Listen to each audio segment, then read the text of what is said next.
Hold up. It can't be that bad.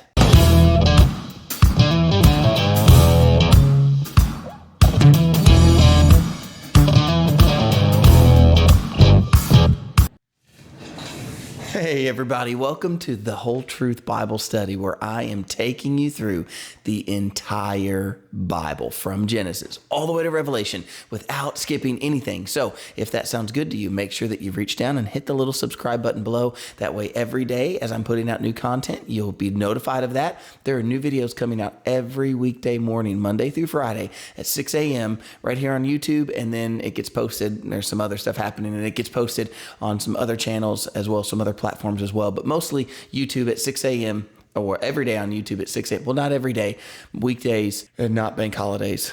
Columbus Day will totally have a video. I was kidding about the bank holiday thing. Bank holidays probably work, but not like major holidays. Okay. Numbers chapter 19 and verse 11. That's where we are today. Numbers chapter 19 and verse 11. So here's the deal. We're talking about this incident from the old, not really an incident, this thing that was in the Old Testament, this law that God had given about a red heifer. Now that's different than some of the other laws that we've seen. And I've got a whole video talking about the red heifer and how the red heifer actually points forward to Christ. The red heifer is a typology of Jesus. And so we're in the middle of talking about this red heifer. This chapter 19 of Numbers is talking about the red heifer. But today, I want to show you what happens if you refuse to use the ashes of the red heifer. So God had the red heifer killed, sacrificed, the blood was sprinkled, the body was burnt, the ashes were made into this mixed with this water, and it was available that the Israelite people could go to this water. It was put outside, not inside the tabernacle where they couldn't get it, but outside where the people could come and they could utilize these ashes and water mixed together, which all of it symbolized Christ and his death on the cross. Well, now I want you to look. It's just a few verses this morning. It's not very long at all, but I think the point is powerful, very powerful. So I want you to read along with me. Hopefully you've done that. The most important thing. What is it? What's the most important thing on the whole truth? You didn't say, I know you didn't say it because you're sitting at home, well, or maybe even in your office and you're watching on your phone. So you probably didn't say it out loud, but it's to grab your Bible. That's the most important thing. Next time, let's play along. Okay. So grab your Bible and look at Numbers chapter 19 and verse 11. He who touches the dead body of anyone shall be unclean 7 days. He shall purify himself with the water on the 3rd day, and on the 7th day, then he will be clean. But if he does not purify himself on the 3rd day and on the 7th day, he will not be clean. Whoever touches the body of anyone who has died and does not purify himself defiles the tabernacle of the Lord.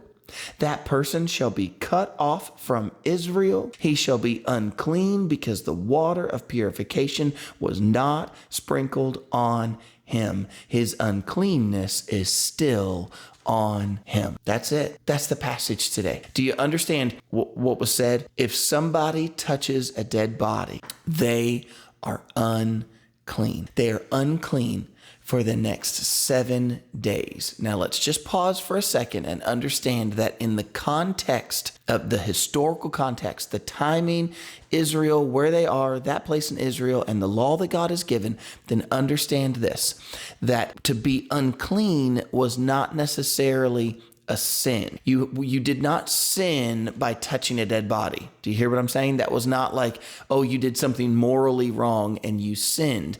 However, if you touched a dead body, you were unclean, meaning that you could not go into the tabernacle. You could not go in for the feast or for the festivals. You could not go in for the ritual times of going in for times of corporate worship. You could not go to the tabernacle. You could not worship with the congregation. You were unclean. So unclean meaning ritually unclean, but it is not to say that you had sinned by doing that. However, it does point to, I hope you're hearing this, that what we're reading does point to the sinfulness of man. You say, how? Well, look at that verse 11 again. He who touches the body of anyone shall be unclean 7 days. Why am I making a big deal out of that? Why is that a big deal? Well, pay attention to this. Earlier in the book of Leviticus, now, if you've been with the Whole Truth Bible Study, you know that we're going through the entire Bible. So we were in the book of Leviticus. And in the book of Leviticus, we found out that if somebody touches the carcass, the dead body of a dead animal, that person is clean or is unclean 1 day. So if you touch the body of the most vile animal, the dirtiest of animal, if you touch the dead body, the carcass of an animal, you're unclean for 1 day. But if you touch the dead body of a person, according to Numbers chapter 19 and verse 11, touch the body of a dead human, the carcass of a dead human, and you are unclean for 7 days. You see, the uncleanness of man is 7 times worse than the vilest of animals. Let that sink in for a moment. And it's true, what we see in the Bible, the description that we find of man is that he is sinful. Let me be really clear. The Bible declares you are sinful. Me, I am sinful. I have sin in my life, and sin brings death. That's the truth of the Bible. That's what God has told us.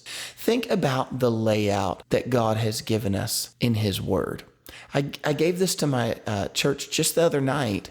The other Wednesday night, we were having a Bible study, and I was able to deliver a message that night about man. Who is man? Anthropology. And according to the world, who is man, and according to the Bible, who is man. And one of the things I did in the middle of that Bible study was pointed out the layout that God has given us in his word. And in the book of Genesis, if you go all the way back to the beginning in the book of Genesis, here's where we start. God creates the world. He creates a perfect world. And in his perfect world, he creates man. You'll notice that God, when he created man, he didn't create man first and then let man watch as the wonders of creation unfolded. No, in the other way, God created the world. He created the sun and the moon and the stars. He created all the animals and the dry land and set the bounds for the oceans. He's created everything. And then he creates man. And that's Genesis chapter 1. In Genesis chapter 2, we see a little bit more of that creation of man, a little deeper picture. So Genesis 1 and 2 is all creation. It's a beautiful picture, and God's put man in a beautiful paradise, and there's no sin. The lion laid with the lamb. There was no death on the earth. But in Genesis chapter 3, just 3 chapters into the Bible, something happened. Mankind sinned. Adam ate of the fruit. Eve ate of the fruit. She was deceived. Adam knew what he was doing. That's biblical. Eve was deceived, but Adam sinned. And Adam ate of the fruit. And by his sin, he brought death into the world. Right then and there, they had knowledge of good and evil. They recognized that they were naked. They tried to sew fig leaves together. They tried to sew leaves together to cover themselves, but that wasn't enough. And what had to happen? An animal had to die, and the skin of that animal was used to cover Adam and Eve. Now we went from creation perfect to now mankind has been disobedient. God's not going to walk with him in the cool of the evening anymore. Now he has to be clothed with the animal skin because the leaves just wouldn't do. And now in Genesis chapter 4, stick with me in Genesis chapter 4, what's the very next thing that you see? Cain killed Abel. We went from Genesis chapter 3, when somebody disobeyed God and took fruit that they weren't supposed to take and ate it. And by Genesis chapter 4, one brother is murdering another brother with blunt force trauma. Genesis chapter 5 gives you a lineage of God's people. Genesis chapter 5. I have videos on all these, by the way. Genesis chapter 5, what do you have? Is the lineage of Cain and the lineage of Abel, or not Abel, but Seth, the replacement for Abel is Cain. Cain is the one who killed Abel, his lineage, and you see how those people are focused on evil, focused on bad, and they're not good people. And then you have the line of Seth, and what we hear about the line of Seth is that, and now men begin to call upon the name of the Lord. And in Genesis chapter 6, the line of Seth, the sons of God, those who are calling upon the name of the Lord, they mingled with the daughters of men, the daughters of Cain. The godly people and the ungodly people, they begin to marry and they begin to have children. And what you see in Genesis chapter 6, and I think verse 5, is that man's heart is on evil continually. He is always thinking about evil. And the world became so evil that God flooded the entire earth. That happens in that whole story that I just gave you all the way up to the flood, that branches all the way through Genesis chapter 9. Mankind is evil. Man came back from the flood, Noah and his sons and his daughter-in-laws. They began to have children. They were fruitful and they multiplied across the face of the earth. And from that time forward, man has been growing continually evil again. I went the other week, I saw this movie, The Sound of Freedom. Gut-wrenching movie. And when I watched that, or if you've seen that movie, The Sound of Freedom, then you can see a picture of why I say man is evil. He's bad. He's sinful. You're sinful. I'm sinful. Listen, you could think about like the animal kingdom. You go, okay, well, wait a second. Like in the animal kingdom, there's things that we see that can make us uneasy. You ever seen one of those videos of like a zebra and a lion chasing the zebra? You know what I'm talking about? Like one of those Discovery. I don't know about you, but like I'm always cheering for the zebra. I'm always like, yeah, get away from him. Oh, man, the lion got him. You get that little feeling like, oh man, like he got him. He didn't make it.